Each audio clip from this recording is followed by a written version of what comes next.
arid climate, which we have to contend with daily. I mean, many of us, many times we've been asked about how can we make better informed decisions on the advantages and disadvantages for the parameters, whichever route it may be that we take on each specific project of whatever scale in the market and the business environment that we do work in here in the GCC, which is, it can be quite unique at times. And it continues to evolve, constantly grow, and is of course renowned for launching mega, if not giga projects, as we've seen in the last few weeks, in response to our own rapid urbanization and growth that we've seen here in the very, very recent past. I think it's key that we look at it and focus from a regional points perspective and have the opportunity to bring in experts, industry experts from across the world who can explain to us and advise us and show us how they have dealt with projects in the region of whatever scale and size.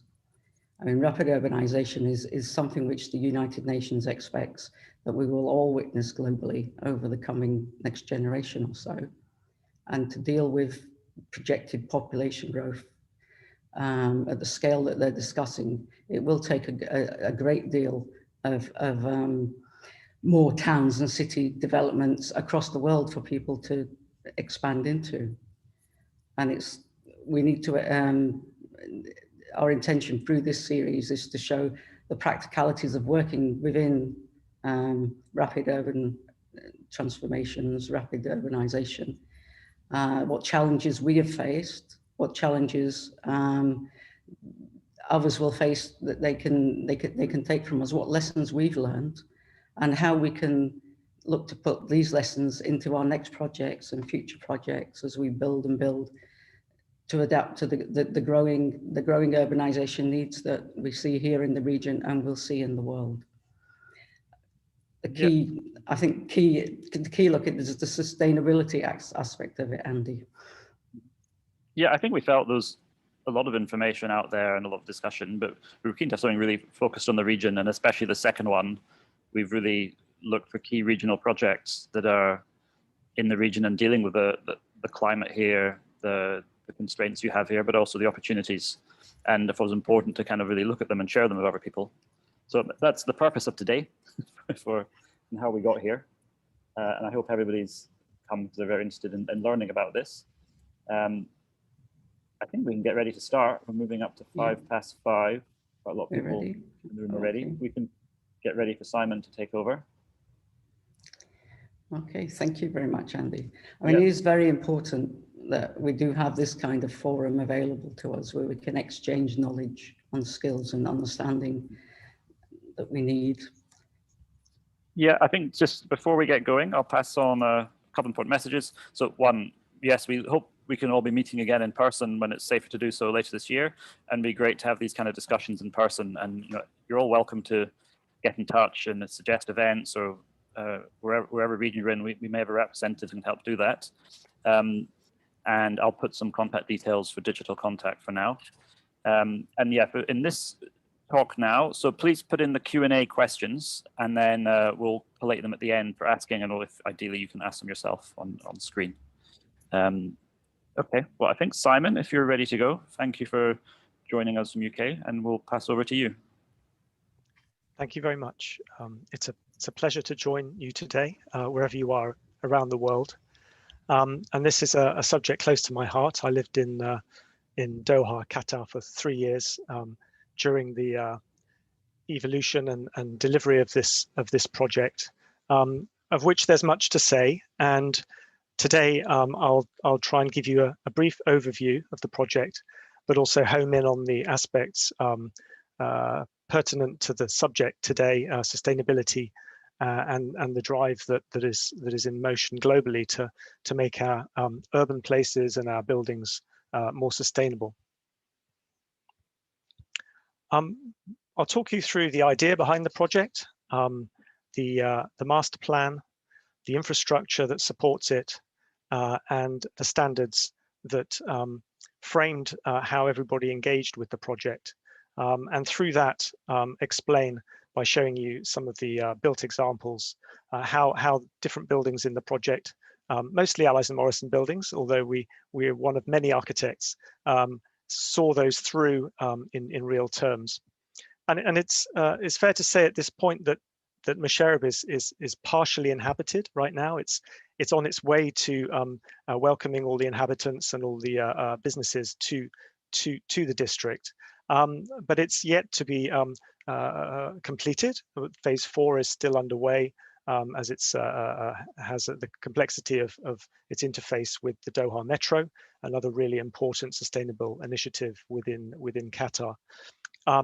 But is nevertheless now open for walking, and has a thriving street life and public life, which we're very excited about already. So let's open the curtains, and we're looking out over part of Meşerep towards West Bay in the background. And this serves as a contrast in a way between the model that Meşerep Properties, a subsidiary of Qatar Foundation, had in mind as a vision for Meşerep, which was something quite different from what was happening in parallel in West Bay, a neighborhood of towers with quite a different agenda. And I think to start, I'd just like to outline the way in which the project was taken forward. Under the client was the master plan team, Arup, Edor, and ourselves, Allies and Morrison. And the project was taken forward by Time Qatar, the project managers and design managers. And then the project was formed of a group of design architects, primarily from London, public realm team, and executive architects who responsible for delivering the buildings on site and seeing through the supervision, and supported by, of course, a significant engineering team, both locally and in the UK. So the governing idea, I would say, for Meşerep is essentially that it's a regeneration project. This is a place where things were already going on. It's in the city centre. This is not an expansion of a Gulf city. And I think at the time, actually, that was quite a radical and different thing to do, to look at the core of your city rather than building a new piece on the edge. And in that way, I think is innovative in setting a paradigm for other cities to take forward and learn from. This is the map in 2007 when we were really working in earnest on the master plan, and it shows the Meşerep site in orange next to effectively the yellow shape, which was what Doha was in the early part of the 20th century, with a completely different coastline. And of course, it has since expanded rapidly. It really has been one of these cities undergoing massive transformation year on year. And even between when I was living there, which was the era of the roundabouts, and what it's like today, which is the era of the intersections and multi-lane highways, it keeps changing, and the World Cup is coming forward soon. So all different waves of rapid growth and change. But in a way, the Meşerep project was founded on a look backwards as well as a look forwards. And in that sense, it sought to pause for a minute and say, what is it that we can learn from the past? And I would include in that the way in which one relates to the climate and the environment, very hot, arid, and sometimes humid environment in Doha, as well as then how does one respond to that in a modern way? How does one set forward a new kind of architecture that feels at home in this historic city centre? Because the neighbourhood was not hugely fit for purpose, a lot of the buildings were starting to become dilapidated. The Qatar Foundation took a step to instigate this major project. And it was based on an idea that it could be a counterpart or an antidote to the kind of sprawl and suburban living that the diagram on the left kind of sums up, where everything you did was relied on getting in your car, and every experience seemed to be from one air-conditioned environment to the next, where there was a kind of a loss of enjoyment in the outside and a loss of enjoyment in having a sense of a social dimension, which even with the traditional customs of the city was still had a pent-up demand really for people to have a public life. So the model that we took forward is on the right, a mixed use integrated community where walking is promoted and public transport's offered, so that you could live, work, play, or visit as a tourist and engage, visit as a local in the evenings or at the weekends, to one place and really find everything you might want there as part of a sort of community within the wider city. And the contrast that we really found was most apparent when we visited Souk Waqif, the wonderful reconstruction of the souk in the old part of Doha, which is adjacent to the Musharraf site, and it really inspired the team with its the way it created buildings that responded to the heat, places to walk and to shelter, and using the tops of the buildings. And it just had such a completely different feel, where people were able to be outside and enjoy the times of the year and the times of the day that were possible to be outside. And that's continued to flourish and is now expanded by the Musharraf project. Very much not the image on the left, but as in our very earliest work, we tried to put forward how could a place that was both contemporary and related to its history and its historic neighbor take place here in the city center. So as it were, the old model on top and the new model below, making use of the sea breezes, using buildings to create places and public realm and streets that were habitable for people, enjoyable for people to be in, so that we could really enjoy being in the heart of the city, and even consider moving ourselves to live in the heart of the city here in Qatar. This was then a very intense period of years where the local team and the consultant teams collaborated and brought forward the designs. You know, at every level, really, there was a very hands-on approach by Musharraf Properties to make this a very special project. And one of the first things we did as architects was design a visitor center, which was moored on the Corniche, and it tested and put into practice some of the ideas we were developing in the master plan and the standards that would underpin that master plan, being outside, using shade, creating different heavyweight and lightweight elements that resonated with the traditional architecture, but were made in contemporary ways and performed with contemporary standards. So the way I wanted to describe the master plan today is traditional urbanism, perhaps served by integrated systems. In other words, it's a fusion of timeless lessons that we learned from looking in the region and looking in Qatar in particular, and then bringing engineering ideas, architectural ideas to that. So the master plan is a tight-knit urban fabric. It's a hybrid, if you like, between traditional Islamic street patterns and very narrow lanes with a contemporary, not a contemporary, but let's say a grid system.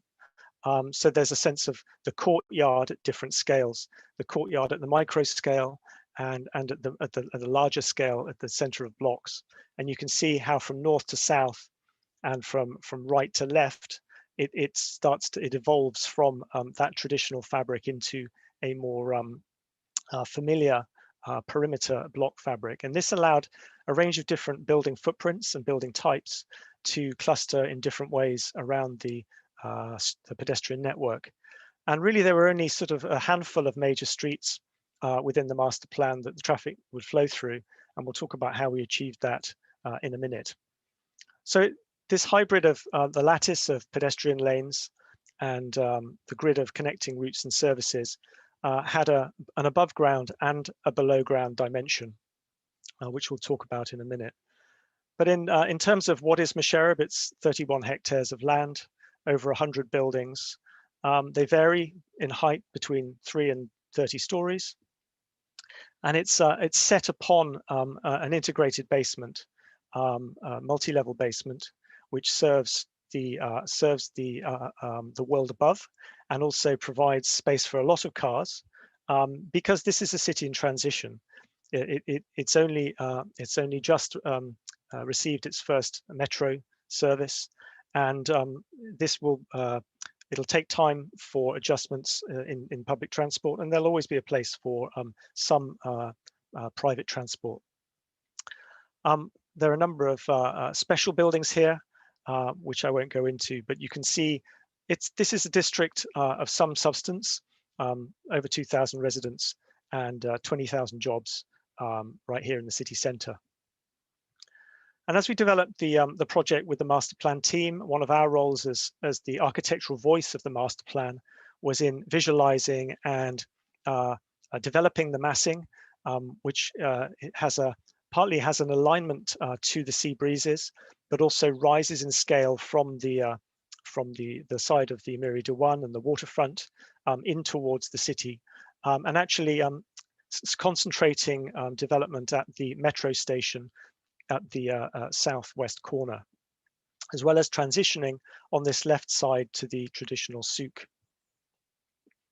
And as part of the master plan work, we worked a lot on streets, on public spaces and streets, and the street sections, and the way in which comfort for pedestrians in public places took a very front role in the development of the master plan and the standards that supported it.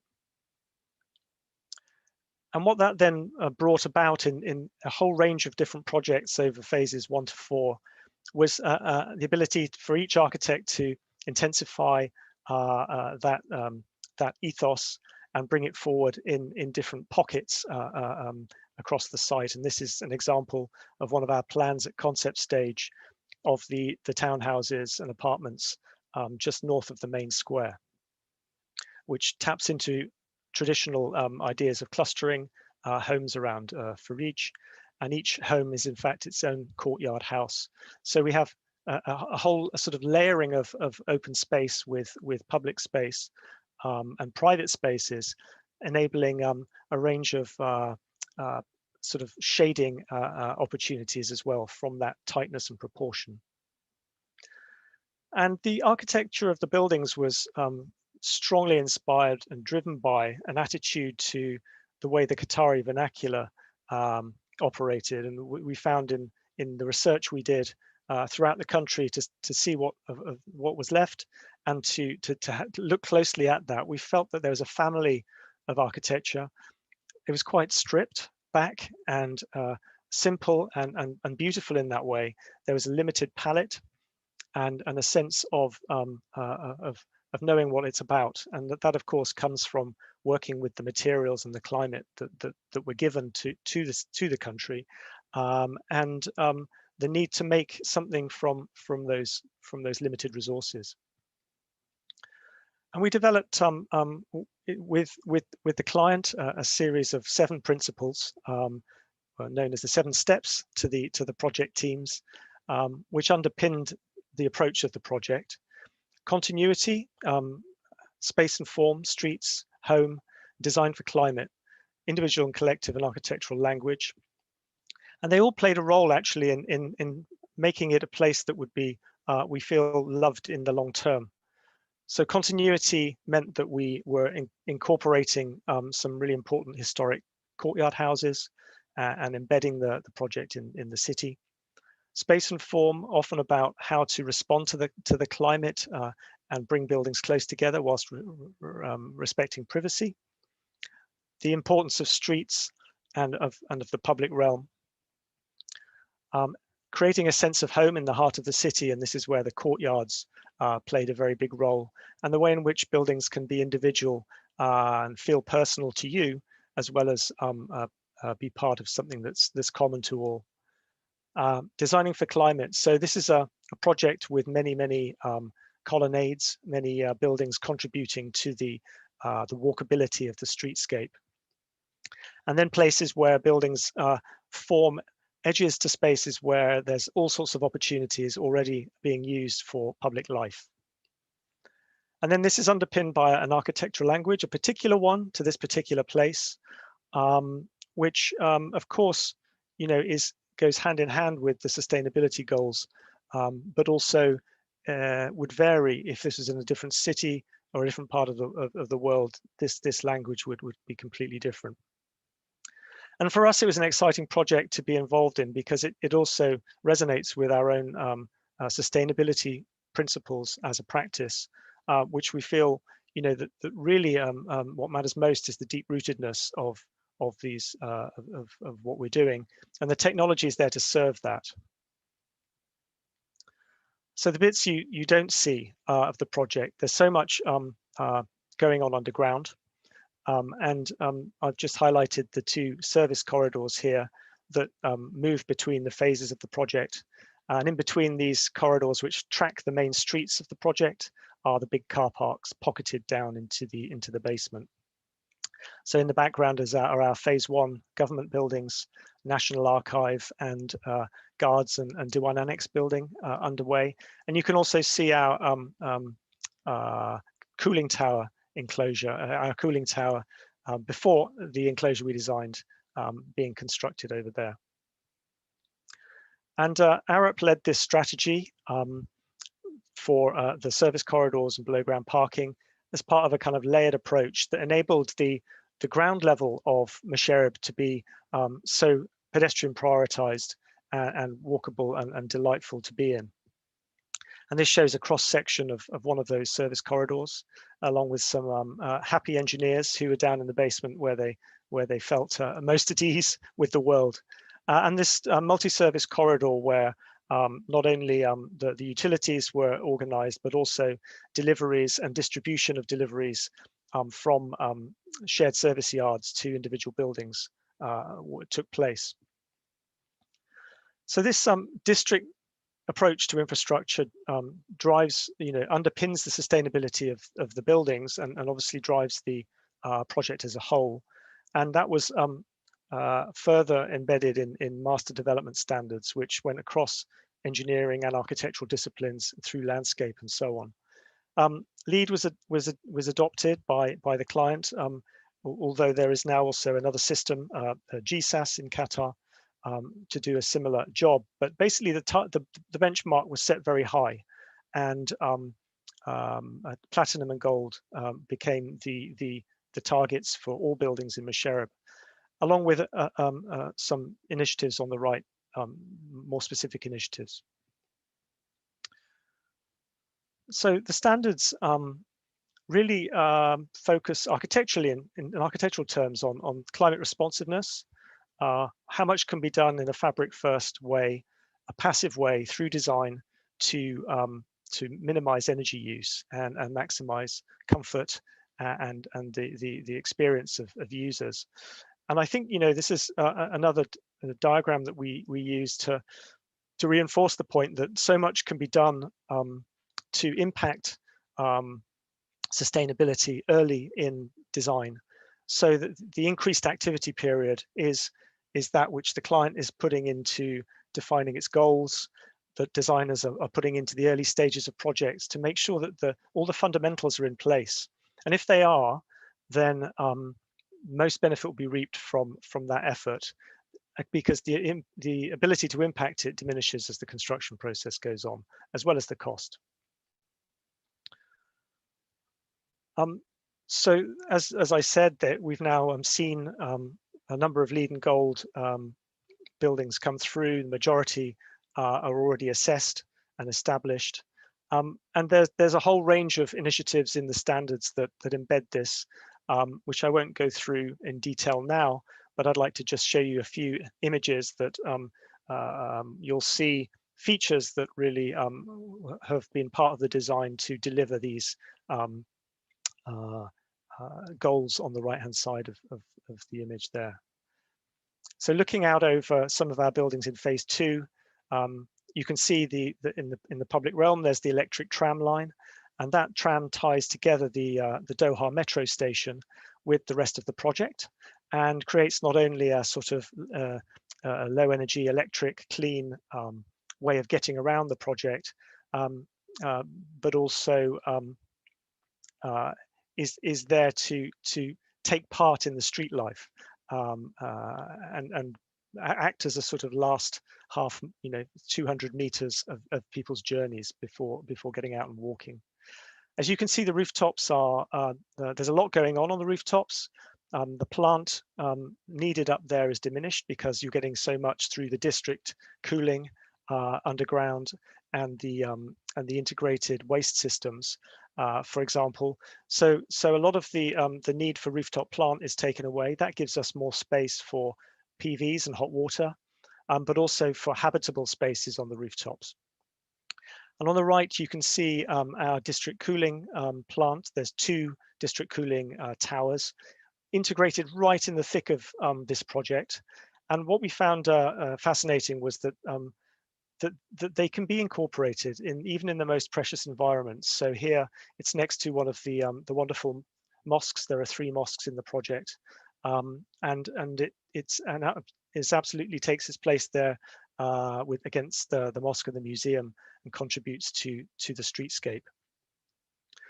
We're going to just dive down to street level in a second, and this also gives you another overview of the project.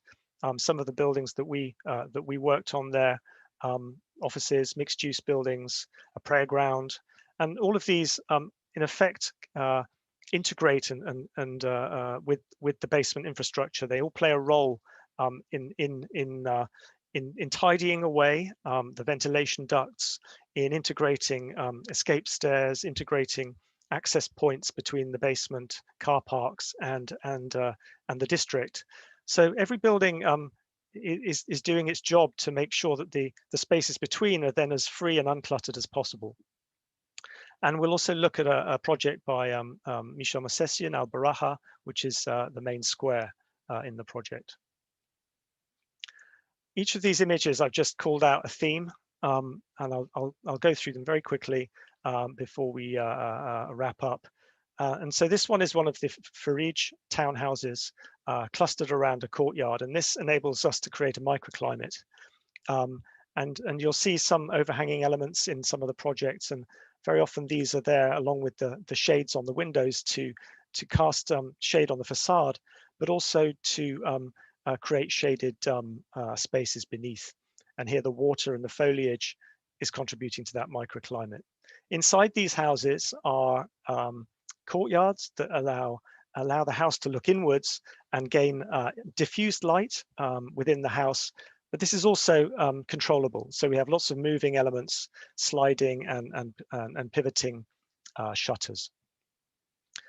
Narrow lanes in between these Farij make it a very cool experience, as cool as it can be in the hot months. And this is Caraba Street with its special lighting, but also this is a street of overhangs. So the buildings here create shaded pools for people to walk between, a bit in the way that the old buildings used to on Caraba Street with their projecting signage. Desert planting is part of obviously the water strategy, where it's very carefully tuned water strategy to minimize the amount of water we're using, but also make an efficient irrigation system here. And you can see how the narrowness of these street lanes between the traditional buildings and the sidra trees, and this kind of granularity creates a wonderful environment that really resonates with the landscape of Qatar. And so the trees play a role in the shade. Every tree needed to be part of effectively the roof, integrated in the roof design of the basement, because every tree has a tree pit for its roots. So every opportunity we took to pocket in one of these tree pits, we took. The colonnades, a number of the streets have continuous colonnades, and these spaces stitch together the project. Here's the tram in the street, part of the streetscape, part of a walkable public realm. And occasionally buildings interconnect. They're always interconnecting at basement level, but occasionally here, in the case of the retail galleria, there's an overhead connection, which also gives us shade below. So some win-wins.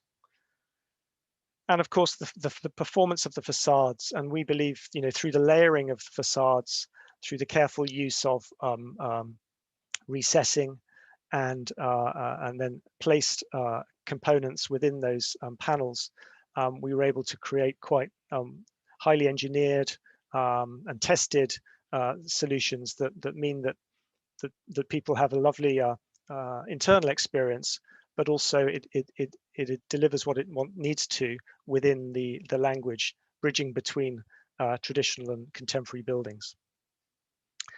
And at the heart of the project is a very special space, special environmentally, as well as socially and in the cultural life of Qatar. This is shaded, albeit this photo was taken at night, by a huge retracting canopy. And the adjacent cafes all have measures which contain cool air, a small amount of cool air with the canopies and their enclosures to contain that and make it cool even in the hottest months. And back to our cooling tower, to us in a way this is symbolic of how engineering and systems can have an architectural resolution as infrastructure, as architecture in the city, and delighted by the way in which it takes its place amongst the buildings of Musharraf. So to conclude, we feel that Musharraf allows architects and through a dialogue with local people to create a place that might be, we feel timeless and long lasting. And actually it's in that longevity that a lot of the benefit sustainability wise will come forth here at Musharraf. And as if with a film, I'd like to roll the credits just to remind you of the people involved. This was a work of many hands, which for us, of course, is a pleasure to present to you today. And finally, in 2006, this was as the sort of master plan thinking was starting to emerge. There's a kind of a fine grain something in the foreground, which was what we felt Musharraf might be at the time, with the bay in the background. And today, or in 2018, in fact, this is what we have, a district taking shape through the regeneration of a city centre site here in the Gulf. Thank you very much. Thank you very much, Simon. It's fantastic to see the regeneration project and the quality that you've achieved on such a scale. Very exciting project to look at. Thank you so much. And now we will invite our next speaker, Farnaz, who is the chair of the local SIBSI chapter here in the UAE. And Farah today will show us through demonstrating of Bureau Happold's sustainability consultant's perspective on the Zaha Hadid BIHA headquarters in Sharjah. Please, Farah, as soon as you're ready. Thank you, Sandra. Can you see my screen? Yes, we can. Thank you so much. Perfect. Thank you. Thank you for inviting me. It's brilliant to be here and have these conversations. So first, I would like to introduce myself so you know where I'm coming from. So I am a building services engineer. I worked in 4 different continents, starting from America, UK, Southeast Asia, and now in UAE. And I head up sustainability and innovative solutions for Bureau Happold Engineering. I'm also in the process of writing a book about incorporating inclusive integrated innovation and sustainability in Arab cities. Just to give you a bit of a glimpse about the different projects I've worked on. One on the right-hand side is Sustainability Pavilion, via headquarters, Abu Dhabi, Louvre Museum in Abu Dhabi, currently Museum of the Future, Masdar, and NEOM. And today, to formulate the conversation, I thought it would be interesting to talk a little bit about my own net zero projects journey, which started in 2008, and then give you an overview of what's happening in United Arab Emirates in terms of net zero and the conversation and the progression towards a net zero roadmap for Middle East. And then lastly, talk about BIA headquarters, which aims to become net zero in operation.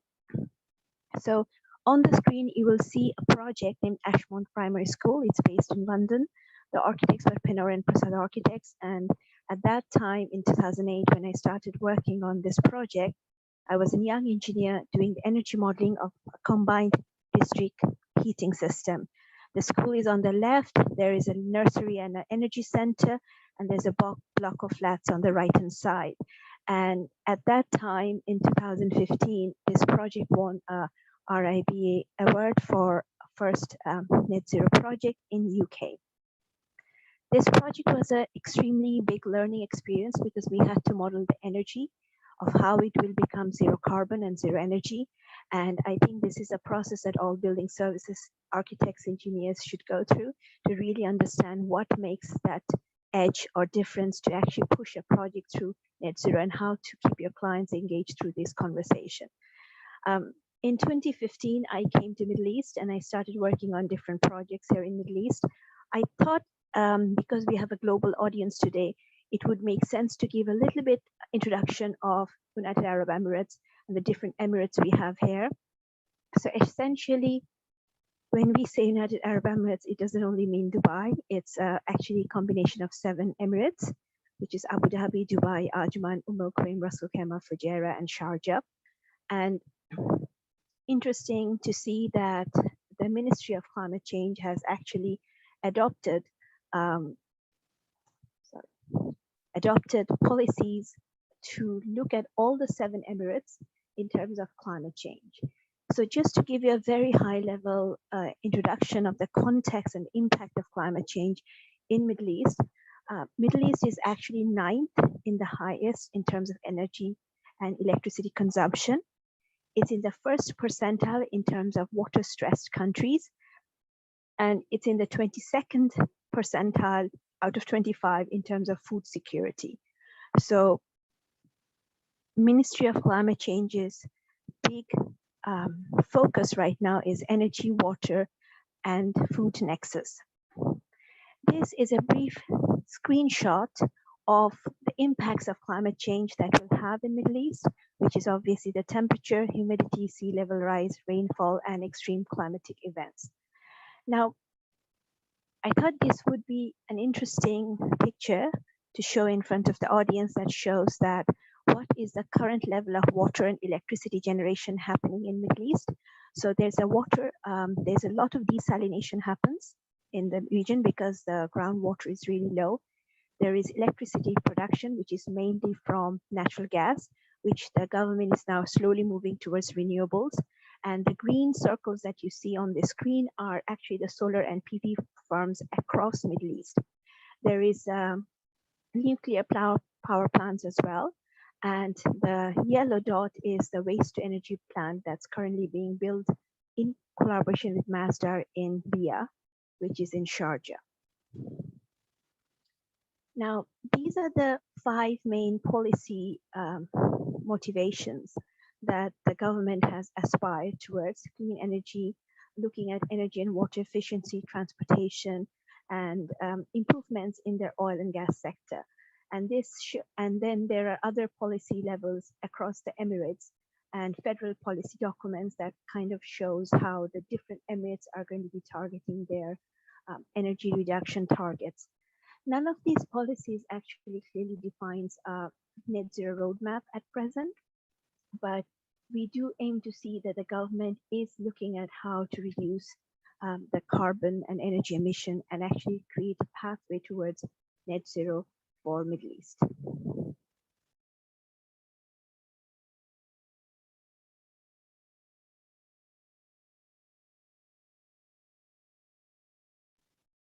The diagram you see in front of you shows, the left-hand one shows the Gulf countries, Middle East and outside, what's happening in terms of solar. And on the right-hand side, you see all the initiatives that's been happening in Dubai and Abu Dhabi, from a floating solar farm to solar farms across Abu Dhabi and Dubai and the Masdar area as well. And this is first in Middle East. It's called a CSP, which is a world's first concentrated solar plant, and it's apparently one of the largest in the world. So the idea in Middle East is to look, and this was completed in January of 2020 with a 950 megawatt production capacity with 260 meter high receiver. And it has a very interesting project partnerships across the globe, from China to Denmark to Spain to Belgium. And what Middle East have done is actually brought in the experts across the globe to create this concentrated solar power plant and actually monitor it and generate electricity to see how best to make the city more sustainable and road to renewables. Middle East have also in UAE have adopted global innovation plan. There is a 2.7 to 3.8 billion US dollar investment has been adopted in 7 sectors, which you see on the bottom of my screen, looking at renewables, transportation, technology, education, health, water, and space. This is quite positive because globally we are in a pandemic situation and also in the middle of a climate emergency. And globally, according to World Green Building Council, all the innovations and the technology required to globally meet our carbon reduction goals are already exists. What is required is government investments and drivers to actually push these agendas. So what we see kind of in Middle East right now is that there's quite a bit of traction happening in terms of innovation, in terms of investment model, policies, and roadmaps slowly coming forward to create that sustainable pathway towards a resilient living solution. And currently, Emirates Green Building Council is actually leading this pathway for both the private and the public sector. They have established a Net Zero Center for Excellence in 2018. They have done recent studies and research which shows that the market will be ready for a net zero roadmap from 2020 to 2030, which is within this 10 years. They have also formed certification with ILFI, International Living Future Institute, which has the world's first net zero certification. And they have also defined a net zero definition for the Gulf region, which you will see a screenshot on top. And what is interesting is that Emirates Green Building Council have every year they come up with a market brief. And the latest market brief shows that 64 million meter square area in the Middle East are actually already have a green building regulation adopted within their building stock. And they do see this number rising very quickly. Now, this RIB event is actually quite timely because last week, as SIPC UAE chapter, we had our first Net Zero conference. And all the recording of the conference will be uploaded in our YouTube channel. And then this week, we are having this RIBA conversation about Net Zero. And next week, World Green MENA Green Building Council is actually holding a green building conference with a talk and a pathway towards net zero. So what we are seeing is that, especially during the pandemic and afterwards, there's a huge traction happening, opening up this conversation. It's slow, but it is going towards the right direction. On my screen right now, I have few project examples, and these are the projects currently under construction, which aims to become net zero. First is the Tilal Al Graf Sales and Experience Center. The bottom one is Sea Institute from the Sustainable City. Interesting to see that both Tilal Al Graf and Sustainable City, both of these projects are initiated by developers, so which shows that there is a movement happening and traction coming from developer side as well. DEWA headquarters, which is on top middle of my screen, aims to become net zero as well. Then Masdar Eco Villa has a very rigorous and a very good case study, which has been adopted by Sheikh Zayed Housing. And then lastly, the Expo Sustainability Pavilion, which you see on the bottom right, aims to become net zero in operation post-Expo. What I have on my screen on the top right is a book by Ibrahim Zubi, who is the Chief Sustainability Officer for Mujid Al Futtaim Group, which is the largest asset holders of a retail and commercial space in Middle East. And what is interesting to see in this book is that he actually talks about how to become net positive from a business perspective. So this shows that Middle East is in the pathway of talking, creating awareness, and having those mindset shift towards a net zero roadmap. So today I'm going to talk about a project via headquarters designed by Zaha Hadid Architects. I'm going to walk you through a little bit of the history of the project, the work that has been done so far, and the vision of the project, because we are still working on the project. It aims to be completed this year, and then the real work starts because we want to become net zero. So we have to do a lot of work after the project finishes. Those who don't know Sharjah is the third largest economy in Middle East after Dubai and Abu Dhabi. Sharjah is responsible for 7.4% of UAE's GDP. It has 2 coastlines, and Sharjah is a manufacturing city. 48% of the country's gross industrial output comes from Sharjah. It has a lot of industries, and it has one of the third largest airports in Middle East. Now, just to give you a bit of an idea, we have the Sharjah city center on the left, then the Sharjah airport, Sharjah National Park, and then the BIA new headquarters. Essentially, it's a 15 minutes drive from the Sharjah airport and 30 minutes drive from the Sharjah city center. That's the site for the BIA's new headquarters, designed by Zaha Hadid Architects. And opposite of the site, marked in yellow, you will see BIA's waste recycling plant. Now, this is the site. This is the site where the building is located. There is a little school here, and opposite is a factory and residential area. And then there's this huge waste recycling plant that BIA has. BIA is one of the largest waste recycling bodies in Middle East, and they have 27 recycling plants with collecting recyclables across the Middle East and actually creating different products and equipments out of those waste. This image gives you a little bit of an idea of the site. So this is the road, main road. This is the entrance. This is our site office, if you can see my mouse moving. And then this is a recent picture taken 2 weeks ago. And what shows is the building at its current state. So we are still doing the site work. So this is from the back side of the building, where you will see this is the second entrance. There's a courtyard, external glazing, and then there's a main entrance on this side. I think when we talk about BIA, it's very important to talk about the client, because the client has been amazingly aware, and it has been a journey for both Zaha Hadid Architects, the project managers, Matthew Southwest, and ourselves, that to start opening these conversations about accreditations, beyond accreditations, net zero, the benefits, why you should do it, what's the business case for it. And I think having these conversations is extremely, extremely important.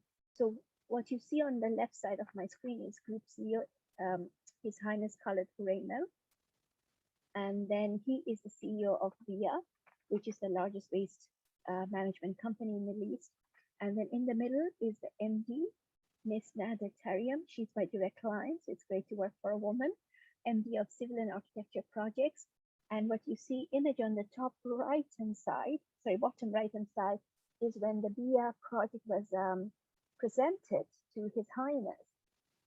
And this BIA project was inaugurated as an innovative, futuristic office space. But it's also not an office space, it's actually a living laboratory. It's a building that will be studied for health and well-being. It will be studied to understand how people work, what's the different mode of working.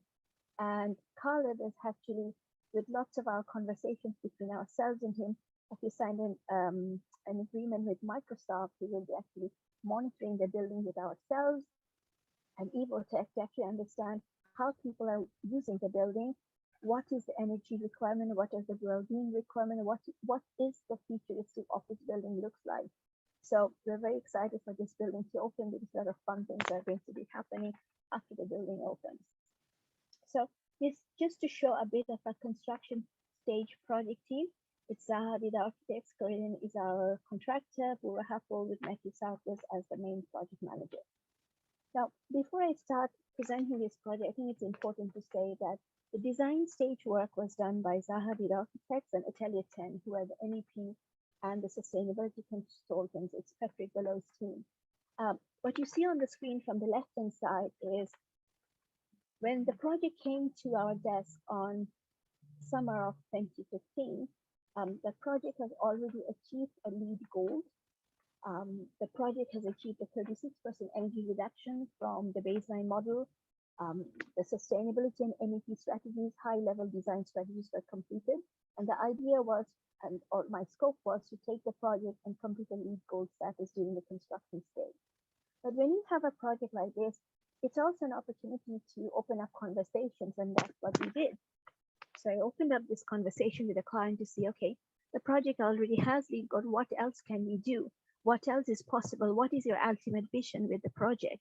And what we did was, that's where these roadmaps were created. So what do we need to do from LEED Gold to LEED Platinum? And then the conversation opened up. What do we need to do from LEED Platinum to Net Zero?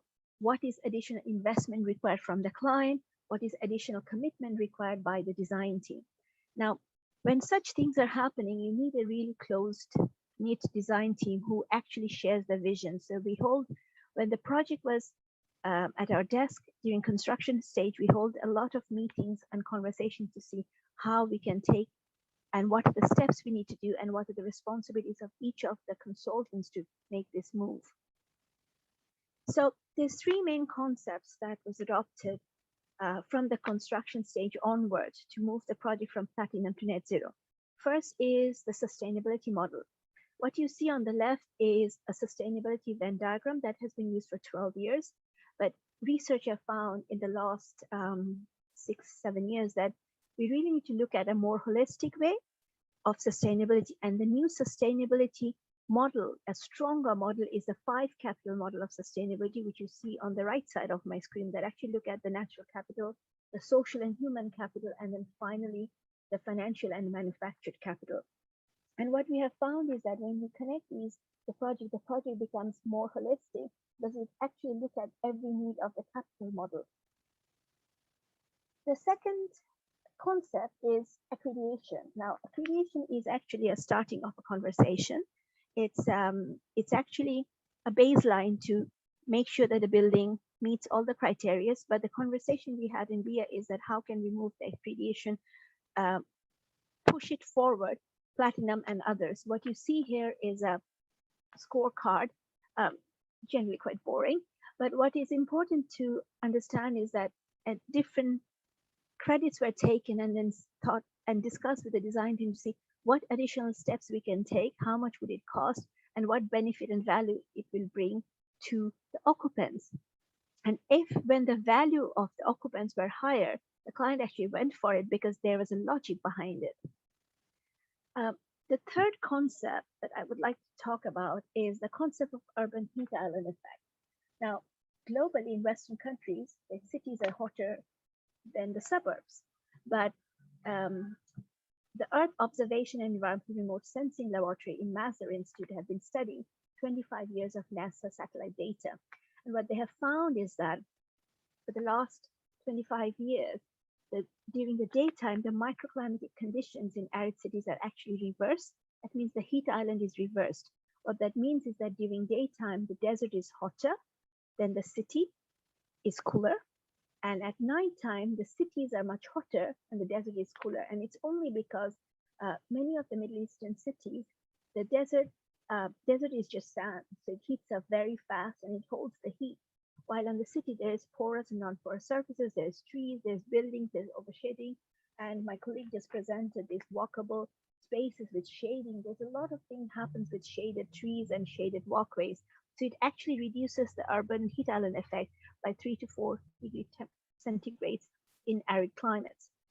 But as soon as the sun goes down, then the city starts exceeding their heat and the desert cools off very quickly because it's sand. So working in Middle Eastern cities, this is a very important concept to understand whether the building is located in a desert environment or in a city environment. And in our case, BIA, it was in the middle of a desert. So this pathway that we followed is quite simple. First, to reduce the demand, then service effectively, which is the HVAC system, because in Middle East, 70% of the electricity generation happens for space cooling. Buildings are quite leaky, so passive design is extremely important. And then we look at on-site and off-site renewables. Now, in Middle East, we don't have the concept of allowable solutions that we have in UK. So that's not a conversation we can actually have. But the other concept that I discussed is actually a step-by-step process towards a more renewable, sustainable way of thinking for buildings. So for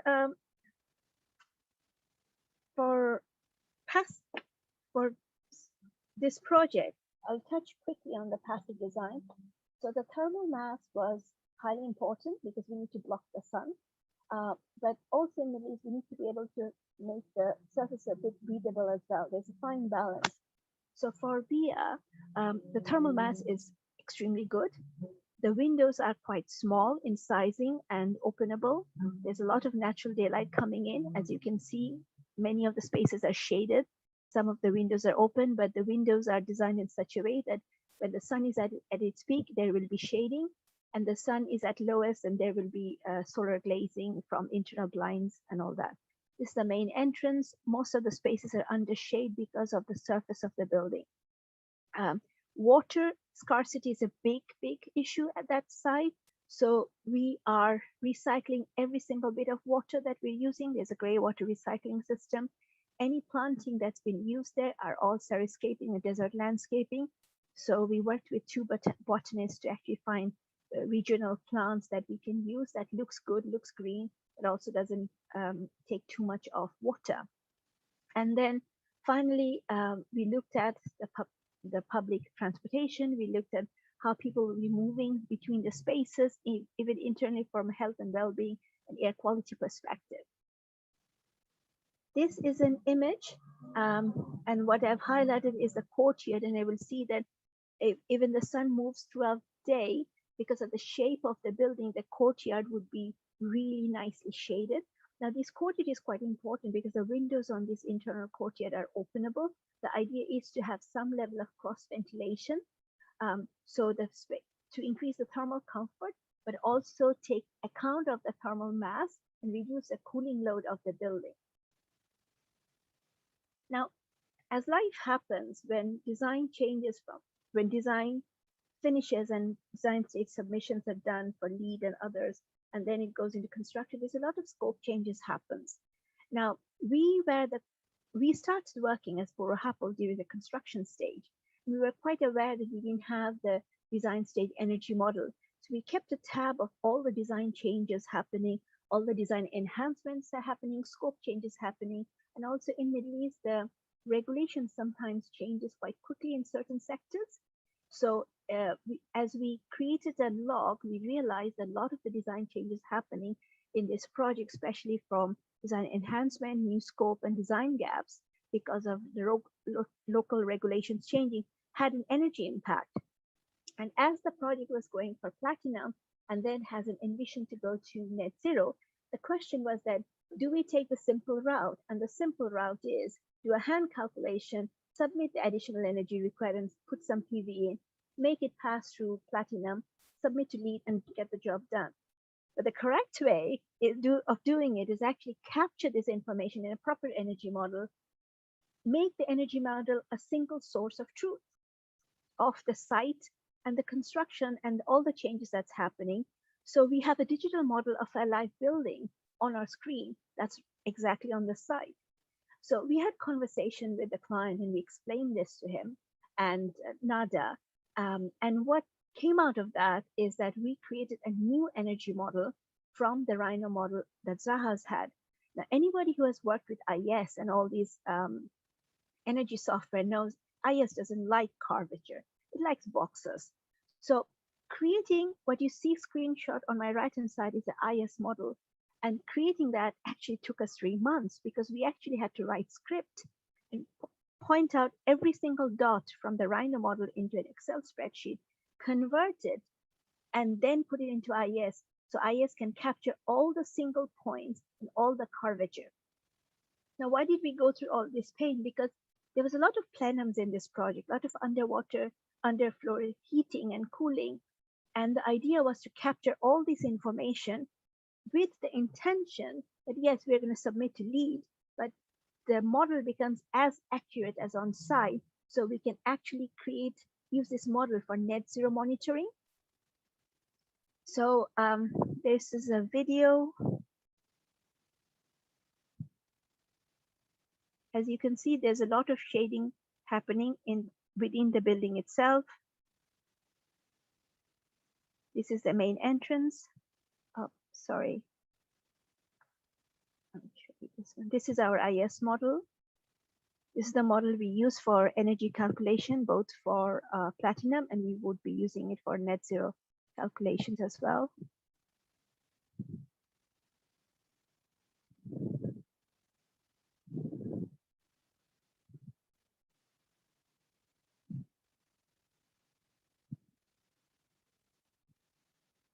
So coming to that, the idea is to actually create an energy model that is as accurate as the HVAC system, as the building that's sitting on site. Now, looking at this diagram, you will see that it's a small building, but we have 5 different HVAC systems. The reason being, because the space usage were different, the orientation were different, the sun coming in these spaces and the occupancy was different. So we really wanted to mimic the BIA's working profile and the space usage profile, instead of designing something which is actually over-designed and then over-designing the PV. So what we came up is that we mapped the occupancy hours that BIA uses for its staff members to the natural daylight and their sitting positions, and by using this method, we actually reduced the lighting load by 50%. So it's not just using fancy monitoring systems and all that. Yes, we did do that, but it's also understanding the passive ways of reducing the lighting demand for projects like this. This is a screenshot. What you see on the right-hand side is we had to create a baseline model for LEED Platinum submission, but through working and finding the most efficient pumps and exhausts, we reduced the process load by 70%. The lighting demand that I mentioned reduced by 50% just by understanding the space usage, people flow movement within the space. We did some people flow movement modeling to actually understand how better the space would be used, and actually had those conversations with the client. And lastly, the space cooling load. Because we have a very good thermal mass, some of the windows are partially openable. We have designed the space based on people and foreseeable movement. We reduced the space cooling load by 50%. So what we did here is actually took the lessons learned from Louvre Museum in Abu Dhabi, Four Seasons Hotel in Abu Dhabi, and typical office buildings that we have designed and worked and monitored. So all the post-occupancy evaluation data that we have working in these big complex projects, we actually implemented the lessons learned in our energy model and the predictive modeling. So this is an energy balancing diagram, and what you see on the left is the total electricity coming to the building. We need to have a Sharjah electricity connection, so that was a load for that, and then the PV that's adopted to the building. Now we separated the PV load in 2 ways. One set of PV is just delivering energy just for the building itself, and certain set of PVs are delivering electricity outside of the building, which is external lighting and other features. And what we found on the right-hand side is that top part, proposed case, the HVAC load was 49%, but usually in Middle East, the HVAC load is actually 70%. So we saved quite a bit on the HVAC and the lighting of this project. And the final strategy. Farah, sorry. As always, we're running a little behind. Is it possible we could I have just 3 more minutes. 3? We'll bear with you, Farah. Thank you. Please make it 2. Thank you. Okay. So the last thing I want to talk about is the renewable strategy. What we did is we used a Tesla power pack. So we have PVs on the site, and then we have Tesla power pack as a battery storage. And we did a lot of calculation. This is the site strategy that talks about the energy center, the PV, and the Tesla power pack. The idea is that we will use the PV, and the over generation will be stored in the battery, will be used in the morning and in the evening time. So this is how we are actually creating a pathway to net zero. And the last part is in order to make it net zero, this is the roadmap that we have devised. And this is the part we will be taking after the project is completed, is to have a very specific detailed net zero strategy, a soft landing framework based on BISRIA, data collection, and then identifying what is the best route to net zero, whether it's LEED zero or water or ILFI. And the last thing I wanted to say is that when we work on net zero building, we can't be looking at just the building itself. It's very important to look at the wider side. So BIA and Mazda are building the waste to energy plant in Sharjah. And one of the ideas is to connect the wider 27 recycling plants that they have with the overall site of BIA to actually create a site-wide energy strategy for the project. So this is just a step one of actually creating a more energy efficient strategy for the project. My last slide here, sorry, is that I started with saying what is happening in terms of the Middle East. So these are the future things that are predicted to be happening. So Emirates Green Building Council is actually creating a net zero pathway for 2020 to 2030, and really looking at how we can, as an industry, get involved in this pathway. They have formed the EGBC task force for embodied carbon, and there's a lot of research funding happening in terms of concrete usage, material usage. So please do visit Emirates Green Building website to understand what are the possibilities are. Now, this is, sorry, my last slide, Professor Langton Morris, and he is actually from London School of Economics, and we're working together actually to create a roadmap from 2020 to 2032 of how Middle East cities can move towards a more net zero pathway. And there are 6 or 7, what you see on the bottom of the screen are the roadmaps that we are looking at. So this document will be issued middle of this year, so please have a look out for it. I'm sure this is something you will be really enjoy, and something will be very helpful. It's a bit of the roadmap to show how it's going to be happening. And lastly, there's a book coming out next year looking at people, innovation, well-being in terms of net zero. So I hope you will find this helpful. Sorry, really apologize. I'm done. Sorry, Chris. Thank you very much, Farah, and sorry for rushing you there at the end. It really was a fascinating presentation and absolutely great to see how you demonstrated passive sustainable design principles in practice. We'd now like to introduce Chris Wan, who is the head of design management of Masdar, the Abu Dhabi Future Energy Company. Chris, please, when you're ready, do share with us your screen and tell us about the sustainable ideologies and projects which you are delivering. Good afternoon or good evening, everyone, depending on where your locations are. So, rounding up on the third case study today, I will talk about some of the work that we have done at the Masdar City project. Just a little bit about myself. My name is Chris Wan. I head the design management section of the sustainable real estate arm of Masdar. I'm an architect by training, but I've spent many years in the area where that interface between an employer stroke government organization, and also working many years experience as a design consultant as well, and doing my very best to bridge that gap to produce sustainable solutions.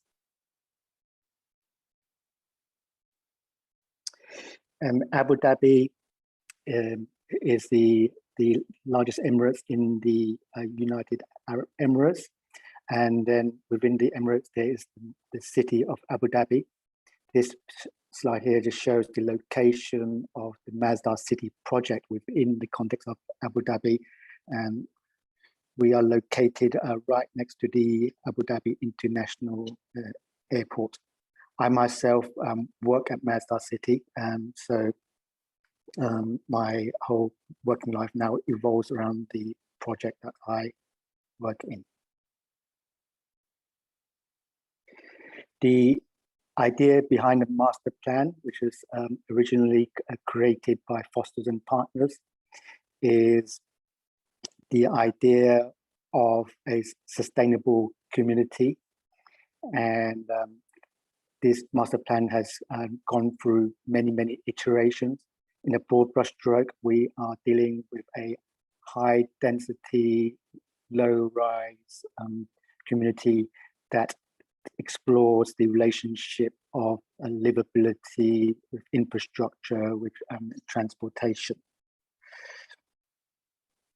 Some images here of the built environment as we are today, and you can see common themes that you might recognize from the MASREP project earlier, where we have this kind of idea of walkability and narrow shaded streets, creating an environment where buildings are cheek and jowl next to each other. Just some of the organizing principles and development summary on your screen. Just to cut to the chase, principles relating to orientation. When I mean orientation, is about understanding the solar and the wind.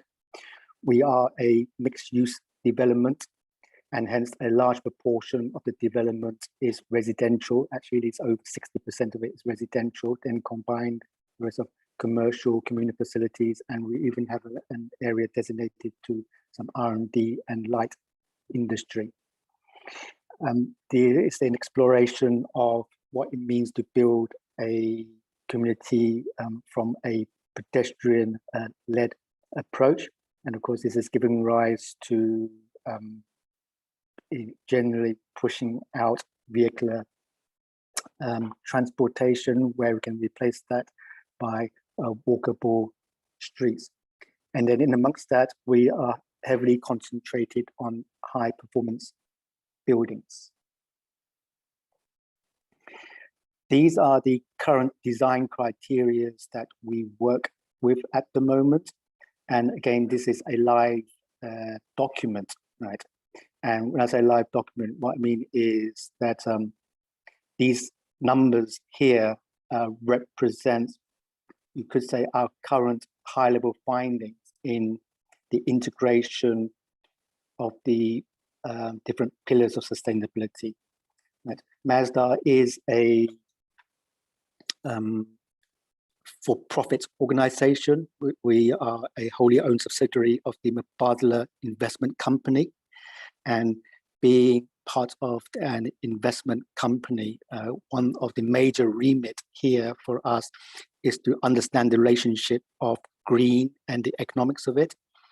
And the green buildings that we do build are expected to work in the local economy, the local market. We are competing in the local real estate market for tenants, for residents. And to me, that creates an interesting challenge to deliver green buildings at effectively business as usual economics.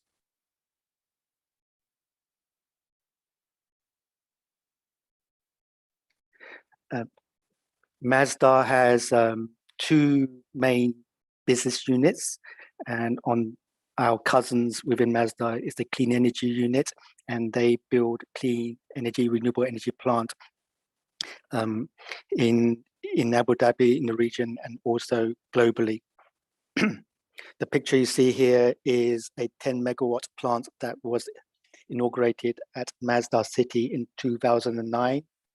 It is 10 megawatts, but at the time it was the largest solar farm in the region. So this is to say that our relationship with renewable energy started very early. And today, just I'm concentrating this talk to address the issue of net zero energy. I do like to say that there are many dimensions to the Masdar City and the work we're doing. And so very that we are concentrated on this particular subject about net zero, I'll work in that area. But of course, if anyone's interested in the wider topic of sustainable and livable development, I'm happy to engage separately.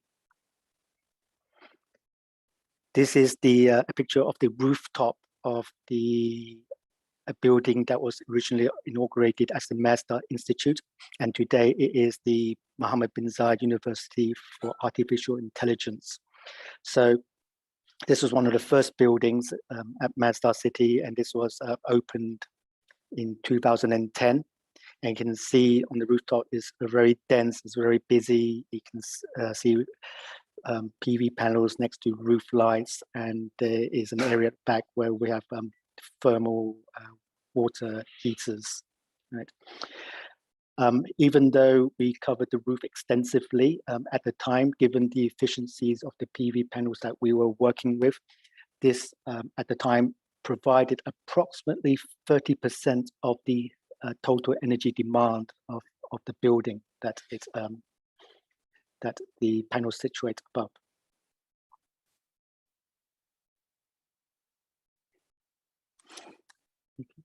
A second foray into renewable energy.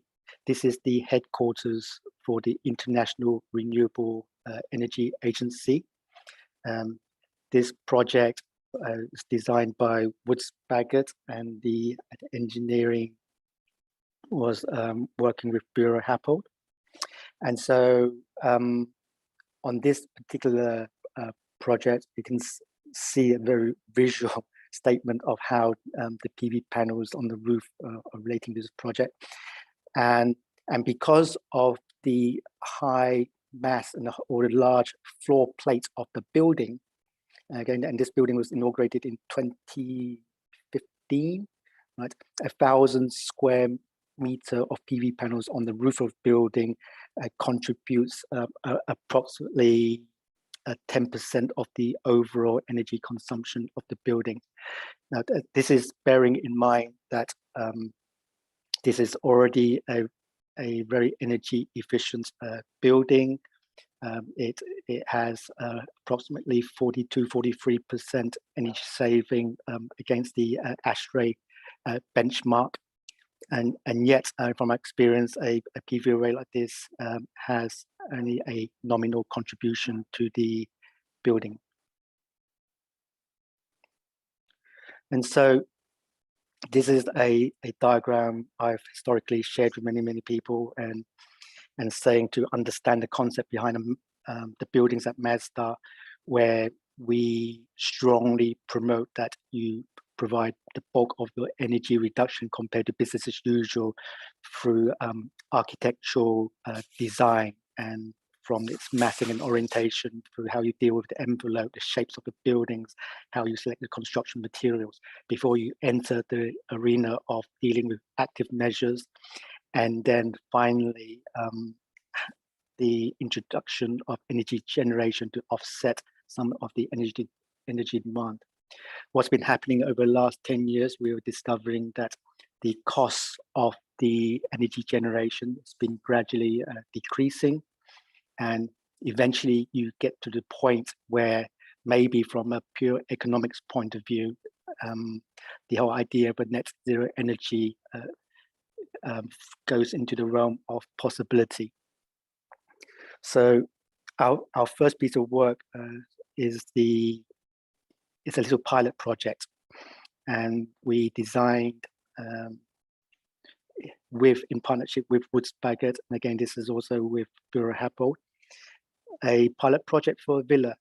We selected a villa type because the villa typology is still very prevalent, that there are major housing programs in the UAE to deal with villas, and as these are being built, we felt it was appropriate to explore what we can do with villas. It's floor plans here, 400 square meters. It's a 3-bed villa. The planning of this particular one went through intensively working with UAE nationals, so that the layout itself has that right balance of how people live here and the relationship with culture and the privacy.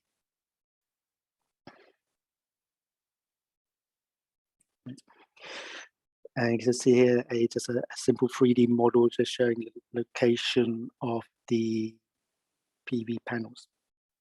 Right.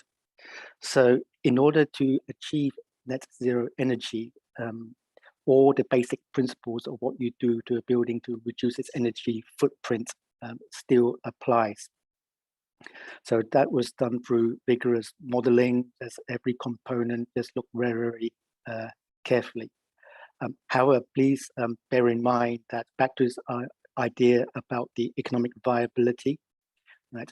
It was deliberately, whatever materials we looked at and however we approached it, the economics part was always stayed in the back of our mind, and the idea of the affordability is extremely important to us. And so after passive studies, then we look at some of the technologies we can add.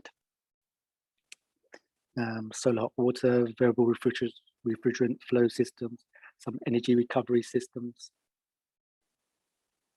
Right. Some quite intensive energy modeling to try to optimize the form and the shape of the buildings, the location of windows. Sorry, jumped the gun there. And here's just a little summary of the transformation from looking at very old existing villas in the UAE, where it's virtually very limited insulation at 350 kilowatt hour per square meter per year is where they come in, to a more regular modern villa that follow local sustainability guidelines down to 180 kilowatt hour per square meter per year. And through optimization, we are just getting the villa under 100 kilowatt hour per square meter per year. I generally do receive a comment that compared to other standards in the world, that these numbers do appear very high. But of course, a big bulk of this energy consumption is related to the requirement of air conditioning because of the intense heat that we exist in Abu Dhabi.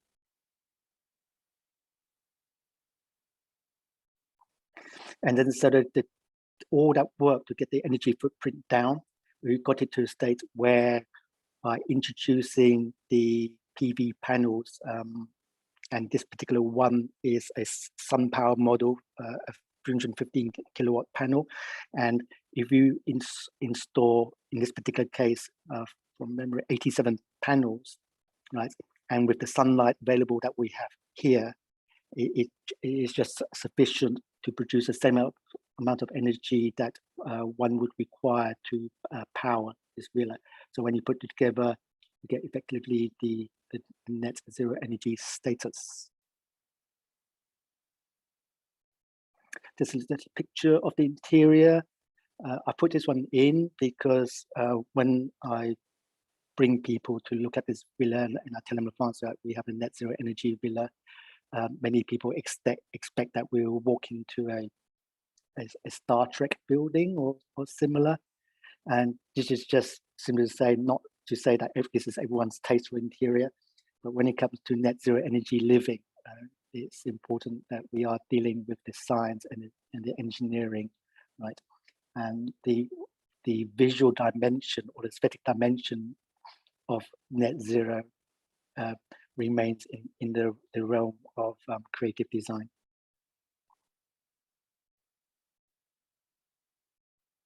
So looking forward, this project here is something that is on our drawing board at the moment. And it's a project next to the IRENA headquarters. You can just about see the IRENA headquarters on the right. And we're just completed the design and this game working with Woods Bagot this time.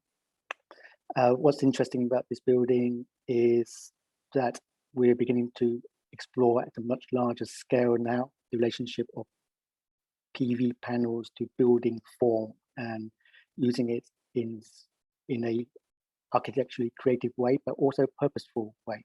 The location of those PV panels are essentially in that area because this particular site is slightly shaded. And so that was a determination of where we can optimize the panels. And then that kind of folded to become part of the architecture. So the balance of how much area can build and in relationship how much energy can produce on the site is an ongoing discussion.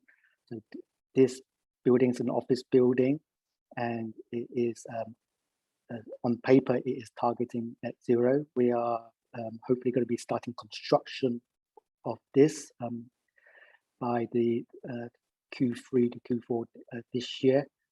And so this is our first major foray, so to speak, into large scale net zero energy. We have a couple of other projects also ongoing that is also exploring net zero energy for other building typology. So those are slightly earlier in its design stages. And so that is to come, and hopefully I can complete those, or the team here can complete those, and we can present them at a later stage. And on a last slide here, I talked about architects that we work with, but at the same time, we sometimes our own team inside like to go on our own exploratory path of energy architecture. And these two SketchUp images here was a little in-house study on what was effectively a shoestring budget project. But what we're exploring is something that I felt was very interesting that I wanted to share today. Because normally in the world of planning, when you determine densities of buildings or within the master plan, you look at what the infrastructure can support, you look at the transportation network, you understand your vicinity of your development away from maybe from the city center, and that gives some kind of direction what density you can build. In this particular project, we tried something completely inverted, right? We're saying, given a certain plot area, we asked the question, what is the maximum energy you can produce on the roof, right?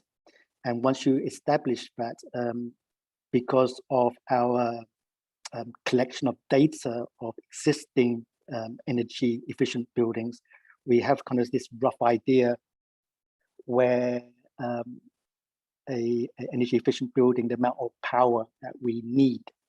So the reverse engineering, so to speak, is the start of how much energy you can produce, and that became the determinant factor of how much area we can build underneath it.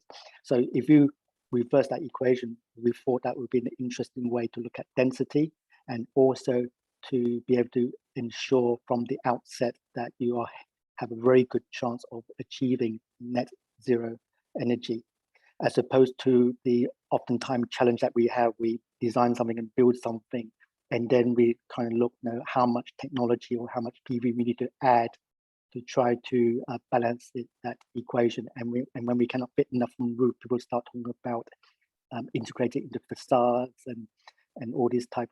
Although technology exists, we do understand that, again, I'm going back to the thing about making it affordable, making it profitable, and in that way, we believe that the solutions can be more easily replicated. And that, at the end of the day, is what we're trying to do, find solutions that we can share and other people can replicate within the Emirates and within the region. Thank you. Thank you very much, Chris. It's really refreshing to see the photovoltaics incorporated in the schemes that you showed were much, much more than passing gestures. Though, of course, your honesty on how much more is really needed to truly make any real contribution to any building's energy consumption. It was very, very honest of you. Thank you very much. And thank you to all panelists this evening. And apologies to everyone for running over time. I think best now that I hand over to Andy, who will try to get us back on track. Thank you very much, everyone. Yep, thank you, everybody. Oh, sorry, it's a bit dark in here now. Okay, we've got a lot of technical questions, but because we've overrun a bit, I'm going to try get the more technical ones answered later directly. I'll pass them on to the panelists, and then we'll circulate them. But we had a few kind of more general questions that I thought would be good to put to all the panel. And I've got a couple of people I'm going to bring up to ask them. The first is somebody still here called Ilugi. I have no idea how to pronounce that. Who's going to ask about materials. I've just invited you to join as a panelist. If you'd like to introduce yourself. You've actually asked several questions, but the one was interested in about materials and how they can be applied now and maybe even looking to the future and what's changing. I found it interesting to see Chris showing that you can get a net zero villa, and that's really with current technology. With if solar panels progress like phones and things have, is in 5-10 years you might be getting into good positive territory even. But yeah, I think if you're here, you can put on your mic and camera if you like and ask the panel yourself, and then they can answer as they like. Thank you. Sorry, my internet connection just dropped when you were asking. My question as well to the Zaha Hadid building was actually how you are achieving net zero in terms of the materials as well, which what in choosing sustainable materials, especially in that area where you have to import a lot of the materials. So how you are extending your strategy into that area? Thank you very much for the question, and it's a very relevant question. Usually, material and embodied carbon calculation should be done during design stage when the intention and the vision of the building is set. But unfortunately, when the design was done, the target was only LEED Gold. And when myself and my team took over the project, we pushed it to platinum, and we are setting up a roadmap to net zero. And one of the pathways of the roadmap is to look at embodied carbon as part of a calculation. So we have to do a bit of reverse engineering to actually look at the embodied carbon and the materials coming in and out. But from a LEED perspective and construction site perspective, all the materials that currently we are using in the material are all have recycles, and we are pushing the boundary on what is the current scope. Does that answer your question? Yes, it does. But is there actually also an intention to produce material within the country instead of importing it? It's in the middle of a desert, and most of the materials does get imported, and that is something globally that the ministry and the government are looking at. So a building that already has concrete, we have to work within that. But for the other futuristic buildings, there are futuristic materials that are currently being explored within the country. But that is for a new building. I think it's an easier conversation. And in regards to the roof, what did actually your study show in how the roof was contributing to the heat island effect? The roof wasn't contributing to the heat island effect at all. What we did is that we had a highly insulated roof to block the sun. And that actually helped with a higher thermal lag. Therefore, we reduced the cooling load by getting natural ventilation in as much as possible, except for the Shamal season, which is the desert storm. But I was more thinking about heating up the environment, not necessarily within the building, because obviously you can overcome that through insulation, but more the reflection of the heat into the environment. The SRI value, that's what you mean. Yes, we have a coating on the roof and the entire building to have a, how should I say, a better SRI value so it doesn't reflect off. Okay, yeah. Thank you. Thank you. Well, we'll have another question we're going to bring up in a second.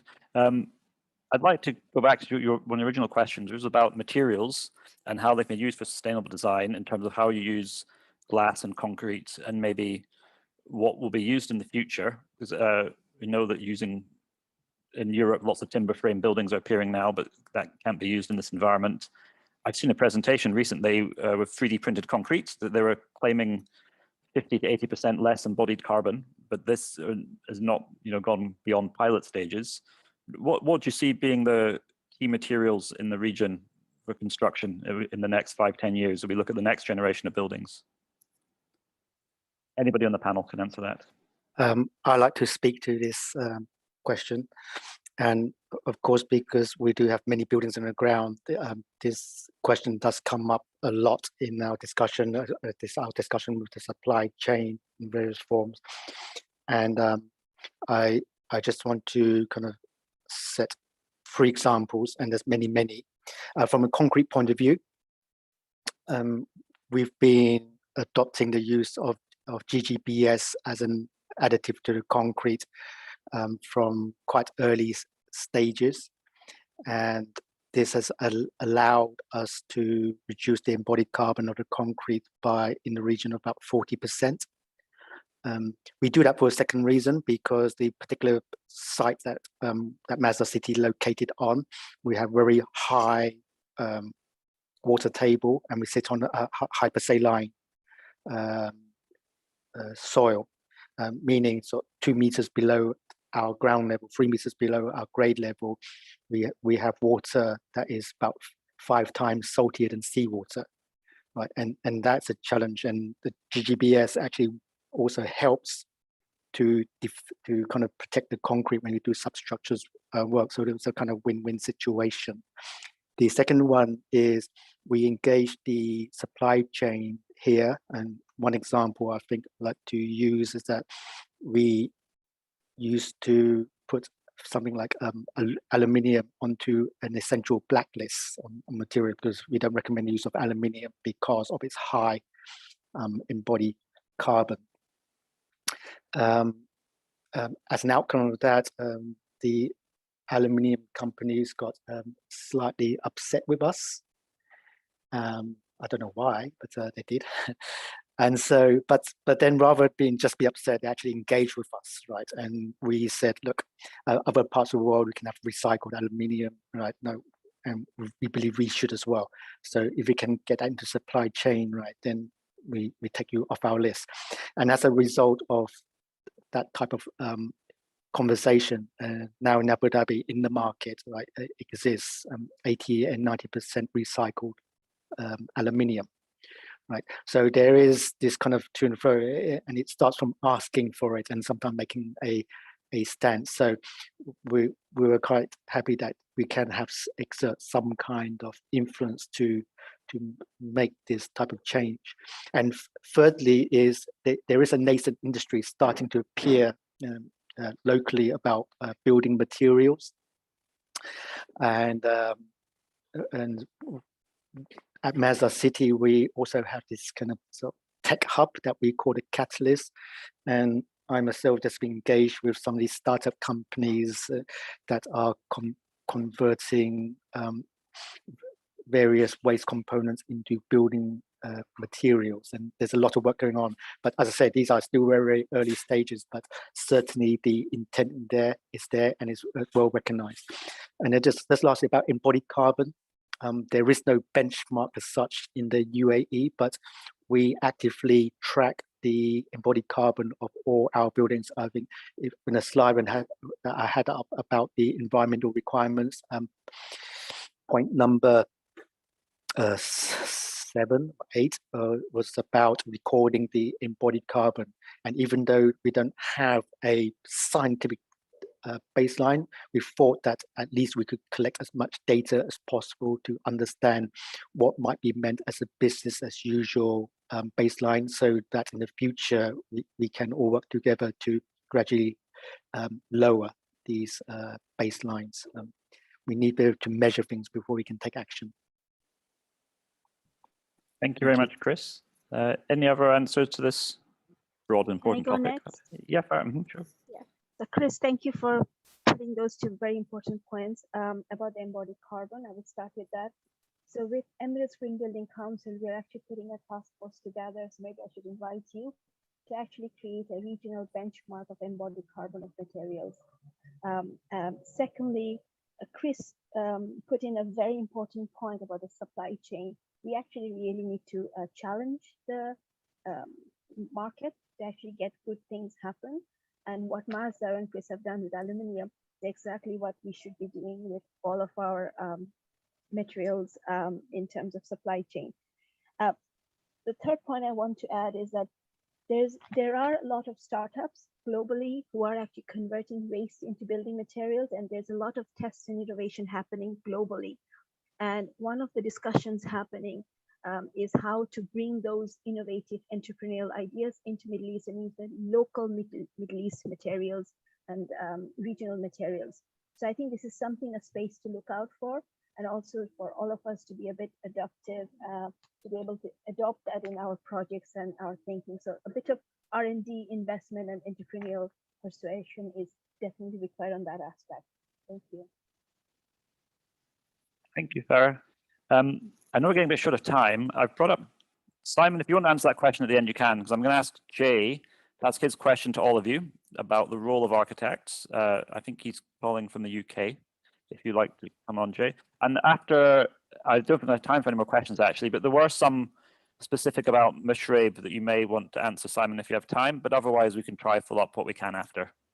So Jay, hi, would you like to put your question to the panel? Thank you. Yeah, thanks for that, everyone. It's really quite interesting to see this standard of sustainability that's being adhered to in the Middle East.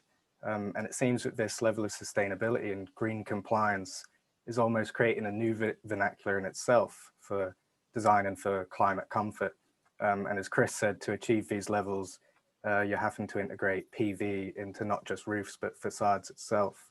So my question stems from these ideas we're exploring at university and in our studios around this buzz phrase, what is the role of the architect?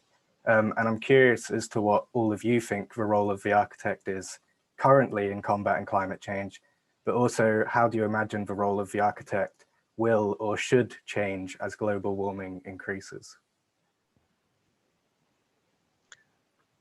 I'll certainly kick off on that one.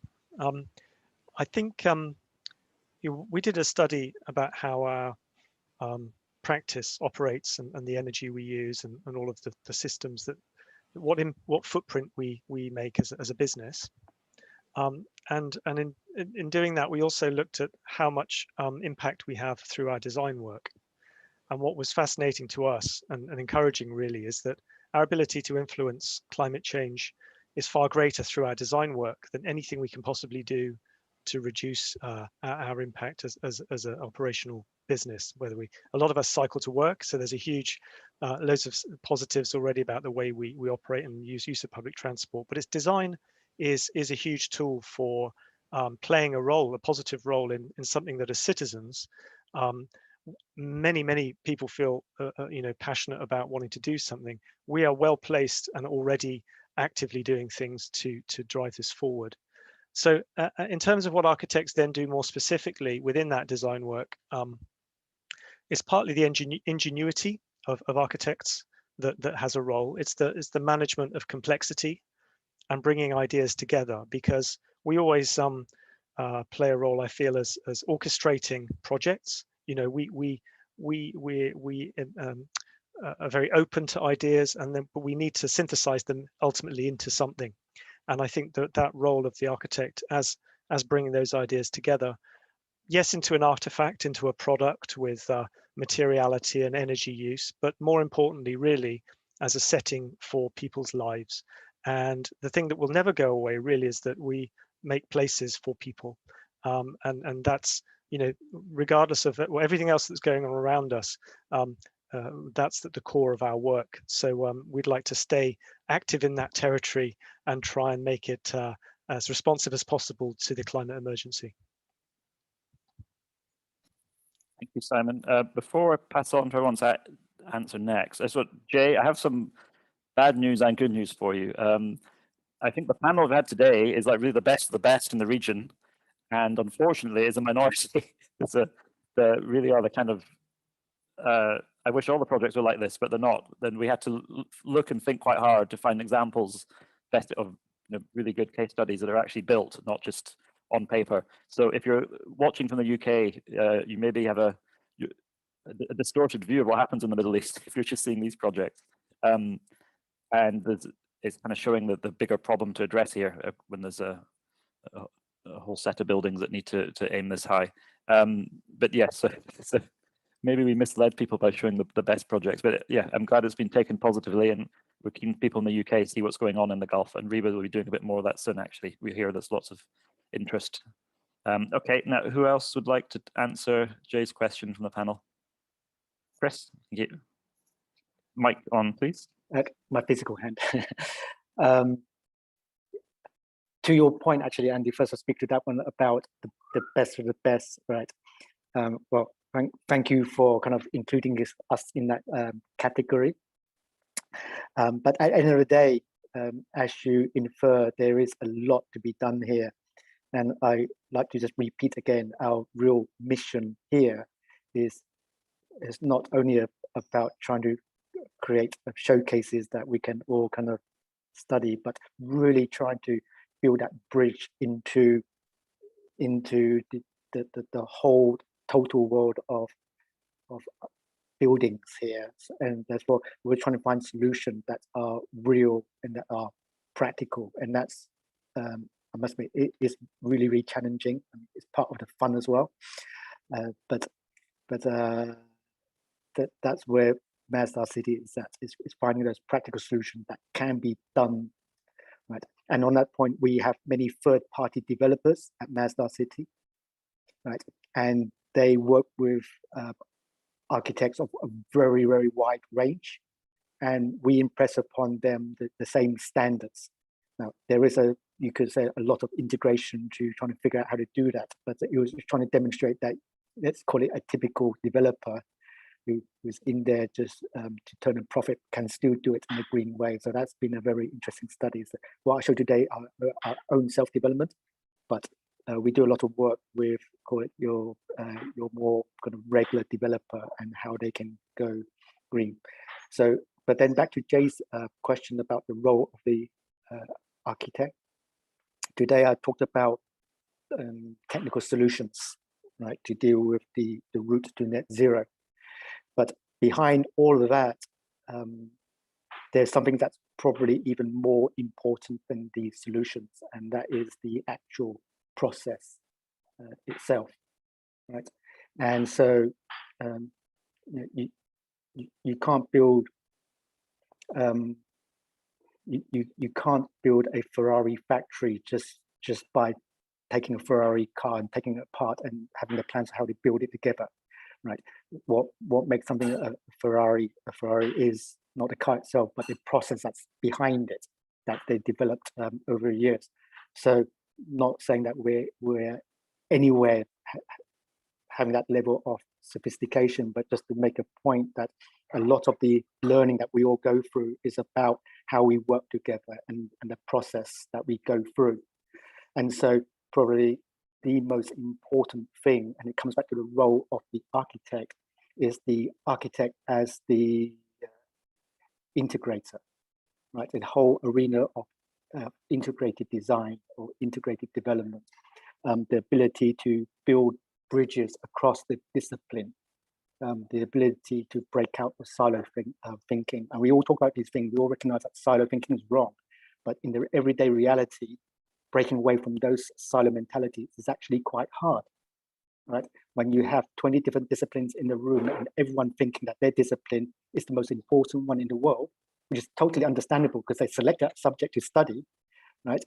And then to get them to work together is not easy, and no one's saying easy, but sustainable solutions and livable solutions and people, places that comes together, but in a way that's sustainable. And when I talk about sustainable, it means practical and real. It means the whole financial world is embedded in this.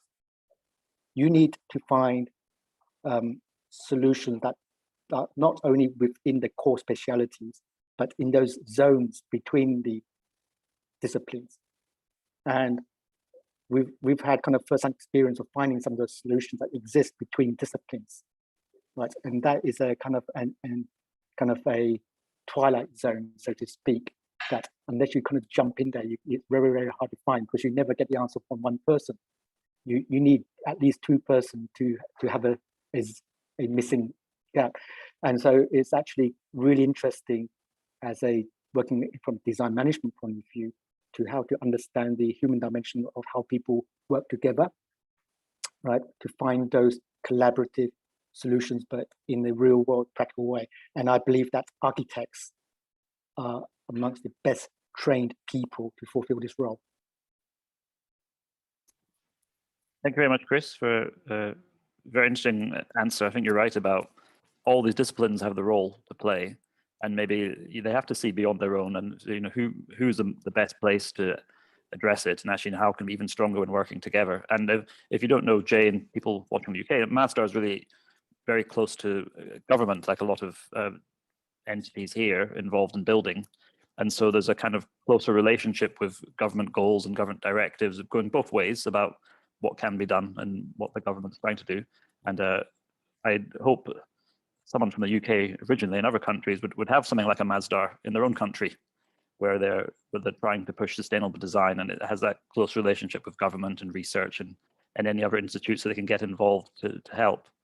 Okay, Farah, would you like to answer this question as well? And Sandra too, you're both welcome. I think we're the only question of time for, and yeah, okay.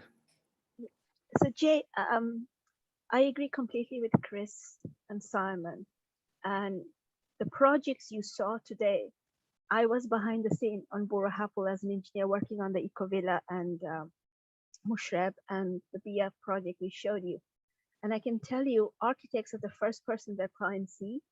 So they really need to have enough knowledge, and not just about architecture and the vision and the passion for the design, but also enough knowledge for other disciplines and see how they integrate together.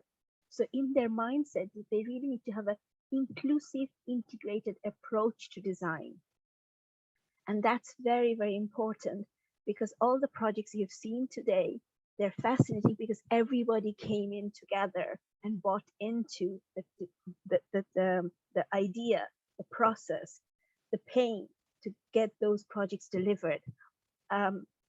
From a BIA headquarters perspective, when we push the project from gold to platinum, which is easy, but platinum to net zero is not easy. Zaha did architects, the project managers, the client, everybody got in together and bought into that vision. And we have been working on it from 2015 summer to till now. It's still on site. So it's a long relationship.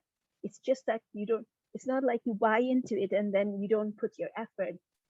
And the process that Chris mentioned, that's extremely important, because there are points when the architecture and the engineering merges together. So I think as engineers and architects, we always have to have wider knowledge, vision, and understand the cross points that Chris mentioned, what happens in between the disciplines. Those are so, so important, because that's the glue that puts it all together. And architect is actually the glue, I see, to actually bring this all knowledge and integration together to make this happen. It's like a music. The architect is the person who's the orchestrator. Thank you very much, Farah. Sandra, anything to add on this? Thank you. Yes, I'll be very brief, Andy, because I am aware of the time today. I agree with what everyone has said. I think the architect is best placed, central to the role of each project, and to raise the questions, to raise the bar, to be the change agent, because that's what we need now. We need a paradigm shift from what we've delivered in the past to what we've delivered in what we will deliver in the future. And we need to shift the process of how we do that. It is about collaboration, integration, questioning the client's visions, the developer's visions, questioning, are the standards good enough that we have to work to? And questioning, as Farah mentioned earlier, the entire supply chain. Are the materials that we are specifying, are they good enough for what we want them to do, for what we need them to do?